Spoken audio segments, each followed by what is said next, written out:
ሕዝብ አንድ ቦታ ላይ ተሰብስቦ ነበር። ወንዶቹ አላሁ አክበር እያሉ በአረብኛ ይጮሁ ነበር። እኔም የአባቴን እጅ ይዤ ሳለሁ ከአባቴ ጋር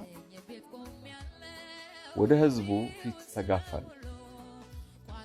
በዚህ ሕዝብ መሃል እኔ እንደለበስኩት ጥቁር የለበሰችና ፊቷ የተሸፈነ አንዲት አረብ ሴት ነበረች። እርሷም እጆቿና እግሮቿ ታስረው በሳጥን ላይ ተቀምጣ ነበር። ከእርሷ አጠገብ አንድ አረብ ሰው ነበር። እርሱም ባህላዊ የእስልምና ጸሎት አደረገ። ከዚያም ተነስቶ ከጎኑ በጣም ረጅም ወርቃማ ሰይፍ አወጣና ሴቲቱን መታት። ይህን ሳይ እግሮቼ ይንቀጠቀጡ ነበር፣ ልቤም በፍጥነት ይመታ ነበር። አባቴም የሚያስተምሩሽን የሃይማኖት ትምህርቶች ካልተከተልሽ አንድ ቀን ይህ ቅጣት ባንቺም ላይ ይደርሳል ብሎ ዛተብኝ። እኔ ኩዌት በምትባል ትንሽ ሀገር ተወልጄ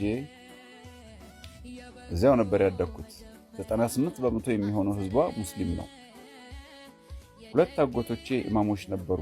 አንዱም የመስጊድ ፕሬዝዳንት ነበር።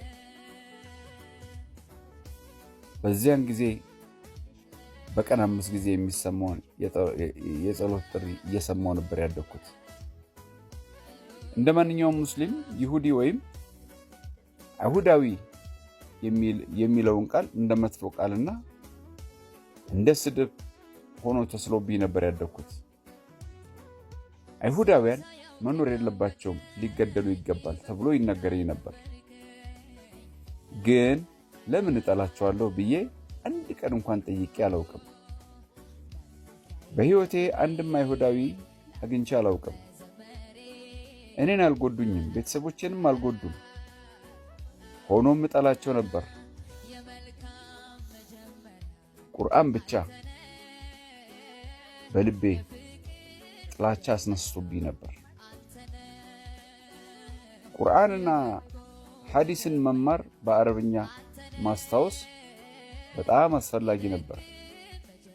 በውድድርም ተሳትፌ ለእስላማዊ መሪዎችና መምህራን ረጅም ምዕራፍ አነበብኩ።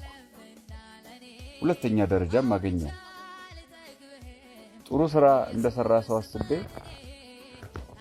ለአባቴ ሳሳየው፣ አባቴ ግን አይ ይህ በቂ አይደለም ብሎ መለሰልኝ። አብዛኛውን ህይወቴን ብቻዬን እንደተሰበረ ሰው ነበር ያሳለፍኩት። ከቤተሰቤ ፍቅር ፈልግ ነበር። ያን ፍቅር ግን አላገኘሁም። ይህን ፍቅር ከፈጣሪ አምላክ ከአላህ ለማግኘት ብዙ ጊዜ ጥሬያለሁ። አላህም አላገኘሁም። በጸሎቴ ጊዜ እጆቼን አንስቼ እያለቀስኩ አላህን ለእርዳታ ጠራ ነበር። እባክህ አባቴ እናቴን መደብደቡን አስቁምልኝ፣ እባክህ እኔንም መደብደቡን አስቁምልኝ ይል ነበር። ምንም እርዳታ ግን አላገኘሁም። ከጥቂት ዓመታት በኋላ የሳዳም ሁሴን ኃይሎች በሌሊት መሃል መጥተው ሀገራችንን ኩዌትን ወረሩ። ወደ ከተማችንም መጡ። ንብረት አወደሙ፣ ቤቶችን ዘረፉ፣ ንብረቶችን ሰረቁ፣ ወንዶችን ገደሉ፣ ሴቶችንም ደፈሩ። ከዚህ በኋላ በአሜሪካ የጥገኝነት ፈቃድ ለማግኘት ጠየቅን። ፈቃዱን ተሰጠን። ከዕለታት አንድ ቀን አያቴ በድንገት በጣም ታመመች። የልብ ድካም አጋጠማት። ወደ ሆስፒታልም ተወሰደች። ከ2 ቀን በኋላም ሞተች። የቅርብ ጓደኛዬን ስላጣው በጣም ተሰበርኩ። አንዲት ክርስቲያን ሴት ወደ እኔ መጥታ ሰሞኑን ደህና ነሽ ብላ ጠየቀችኝ። አይ ፖላ አያቴ ሞታለች አልኳት። እንደገናም ማልቀስ ጀመርኩ። በዚያ ጊዜ በጣም ተጎድቼ ነበር። ፓውላ ወደ እኔ መጥታ እጆቿን ዘረጋችና አቀፈችኝ። ከዚያም ከኔ ጋር ወደ ቤተክርስቲያን መሄድ ትፈልጋለሽ ብላ ጠየቀችኝ። እኔም ተስማማው። ወደዚያ ቤተክርስቲያን ስገባ እነዚያ ሰዎች የማላውቀውን ፍቅርና ተቀባይነት አሳዩኝ። ወንዶችና ሴቶች በአንድነት ነበሩ። ማንም ላይ አይፈርድም ነበር። ሙስሊም መሆኔንም ያውቁ ነበር። ነገር ግን በጣም የወዳጅ ተቀባይና አፍቃሪ ምላሽ ሰጡኝ። ይህ ለኔ በጣም አስደመመኝ። ለመጀመሪያ ጊዜም ከመጽሐፍ ቅዱስ መልእክት ሰማሁ። ሰባኪው በሉቃስ 4 ላይ ስለ ጌታ ኢየሱስ የተጻፈውን ማንበብ ጀመረ። እንዲህም አለ። ኢየሱስ ወደ ምኩራብ በገባ ጊዜ የነቢዩን ኢሳይያስ ጥቅልል ሰጡት። እርሱም ከፍቶ እንዲህ ሲል አነበበው። የጌታ መንፈስ በእኔ ላይ ነው፣ ለድሆች ወንጌልን እንድሰብክ ቀብቶኛል። ልባቸው የተሰበረውን እንድፈውስ፣ ለምርኮኞች ነፃነትን፣ ለታሰሩት መፈታትን እንዳውጅ ልኮኛል ብሎ አነበበ። ለመጀመሪያ ጊዜ ስለ ነፃነት፣ ስለ ፈውስ፣ ስለ መዳን የሚናገሩ ቃላትን ሰማሁ። እኔ ከባርነት እንድፈታ እጅግ እመኝ ነበር። እስልምና ውስጥ እንደታሰርኩ ይሰማኝ ነበር። ከዚያም ከተተበተብኩበት ነገር ነፃ መሆን እፈልግ ነበር። ከዚያም በኋላ አላህ ፍታኝ ብዬ ጮህኩኝ። ልቤ በብዙ ጥላቻ ተሞልቶ ነበር።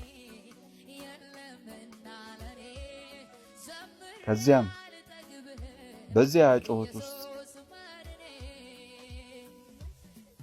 ጨለማው ከዓይኖቼ ሲወገድ ተሰማኝ። መጋረጃውም ከልቤ ተነሳ። አሁን እስልምናን ለመተው ወሰንኩ። እስልምናን መተው ግን በሸሪዓ ሕግ ከባድ መዘዝ እንዳለው አውቅ ነበር። ያም እስከ ሞት ቅጣት ድረስ ሊደርስ ይችላል። ነገር ግን ያንን ያዳነኝን አላህን ትቼ ሕያው አምላክን ለማወቅ ወስኜ ነበር። በዚያን ቀን የኢየሱስ ተከታይ ለመሆን ሕይወቴን ሰጠው። እርሱ የእስራኤል አምላክ፣ የአብርሃም፣ የይስሐቅ፣ የያዕቆብ አምላክ ነው። እኔም እግዚአብሔር ሆይ ሕዝብህን እንደጠላው አላውቅም ነበር፣ ይቅር በለኝ አልኩት። አሁን ድኛለሁ። በኢየሱስ ሰላም አግኝቻለሁ። ጥላቻ በሕይወቴ የለም፣ ፍራቻ በሕይወቴ የለም፣ ጭንቀት በሕይወቴ የለም። በሰላም እየኖርኩ ነው።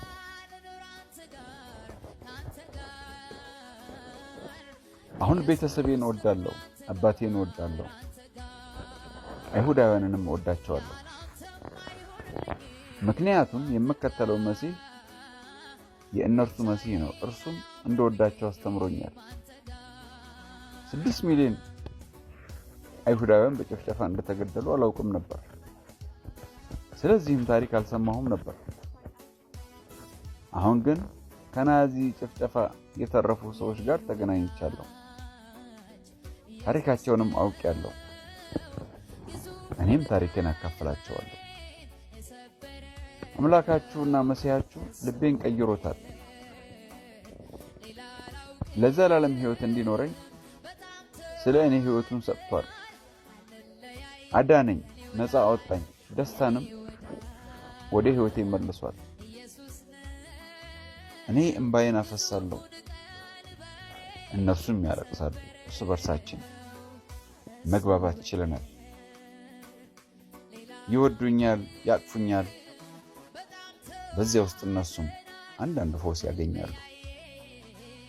ታሪኬን ሲሰሙ ይህን በሕይወቴ ማካፈል ልዩ መብት ግዴታም እንደሆነ አምናለሁ። አሁን እኔ ከእስራኤል ጋር አንድ ነኝ።